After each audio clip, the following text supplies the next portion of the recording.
Hi, my name is Bryce B. I'm a mechanical engineering tutor with 80 hours of tutoring logged on the Wyzant platform and 3 years of tutoring experience in mechanical engineering prior to joining the platform. Today I'm answering the question of what is the atomic packing factor for a face-centered cubic unit cell? This can be applied to other unit cells such as body-centered or simple cubic, but for face-centered cubic the answer is 0.74, and I'll show you how to get that. The atomic packing factor is equal to the volume of the particles divided by the volume of the cell.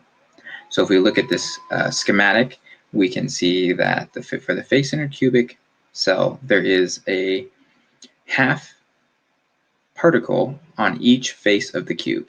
So if we look at this, you can see one half particle, half particle, half particle, half particle, half particle, and another half particle, all within the volume of the cell. And there is an eighth particle at each corner.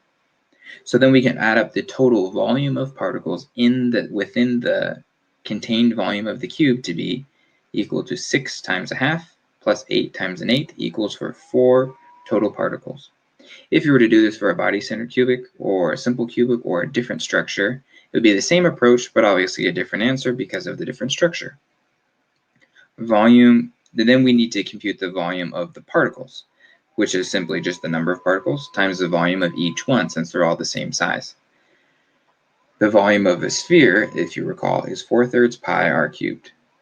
The volume of the cell, since it's a cube, is just the side length s cubed. And so what is the side length? Well, let's figure out s in terms of something we know, such as like the radius of the particle.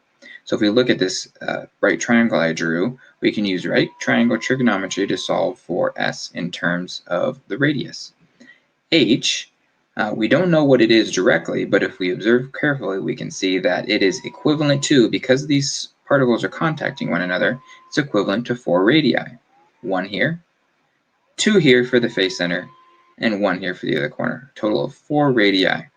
So then we can say that the cosine of this right triangle, cosine of 45 degrees, multiplied by h, is going to give me my side length s, and we said that h is equal to 4r. Therefore, s is equal to 2 square root of 2 times r. We can then plug all of that into our atomic packing factor equation, and we get, turns out that the radius cubed cancels out, and we get just the scalar reduction of 0.74. I hope this explanation was helpful, and I look forward to answering more of your questions in the future. Please reach out.